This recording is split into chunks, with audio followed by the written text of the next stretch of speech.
لبي منور بنور الوحي وقاد لي على القلوب المهيم أنه هو الخرج والبيان لسلبات والإبيان هرب من كتابة المذكور وبقروبه تدخل القرار وديان سيداني الجليل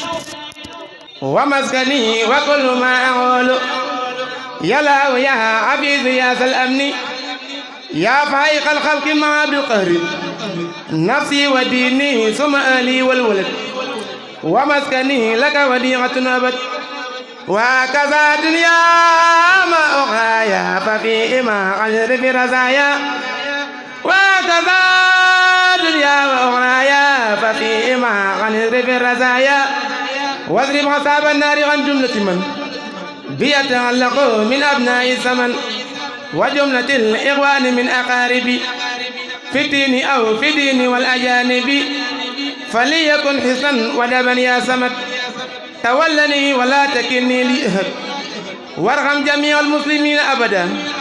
وسليا وسلما سرمدا على محمد وسيلتي لك وليهم حسن الختام عندك وتدري في الصلاة الإجابة عن آله وأبلي الإجابة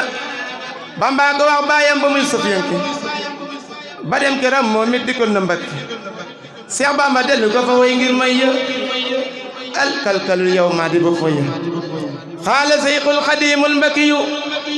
li xalilihi tafsiru Ahmadu Joob dëgëni wala di Seyxi Muhammadin Lamin Joob imaami jaamixi masjidi Jurbel bi haazihil abyaatu yi borom Tuuba neel kalkalul yawma minni saara ma jooba darxan li tawdiixi qiili Ahmadan Joob inna aba awqaaba qata saara saabugdin falan yasayla ladayna awdu maxboob lakin alimtu bi anna allaha malikinna mate yurid xalqa amrin kaana maxjoob فهب له يا إلهي نيل مطلبي وافتح له كل باب كان مغجوب yooyee bayit la defoon jox Baay Amadu mi nekkoon fa njaareem te soppan daam te ak boobu rabbi bi jaayil Mustafa wa man duri sallahu abli quluji min duri Bamba ko wax Alhaaji Maajo Siise ñaane ma askamara duñ ko siise déglul ma waxlaati xibaar yi gannaaw xibaar yi Dagana Ndar fa mu jaar Seex Bamba moom gaa la gonte woon Dagana dug ca gaali ndox ya jël la gëna Seex Ibra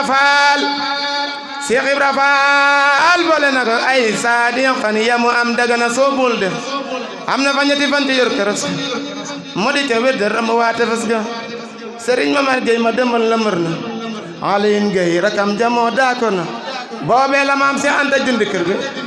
fandoor fa loodo soye naan fa war ga di leen wa rahmatun barakatun minallahil badiix kenn ku nekk ci daara ji loo ci def rek ñëpp nga ko defal ndax ñu nag yéen ba faw ndax yàgg nañu kon suñu woon maa ngi lay ñaan ci barke Seydina Muhammad barke ma faatul bisri mi nga xam ne aw ma dara lu dul moom yal na suñu borom suturaal saahiran wa baatinan ba lii nga def nga yàgg koy def suñu borom dafa la tawfeex nga fekkee njëriñ njaboot gi yëpp ak mboolem mbaamur bi def ci biir daara ji maa ngi la koy ñaanal ci barkeb xasaayid yi jërëjëf sama xol sedd na bu baax a baax ci waa daara ji yëpp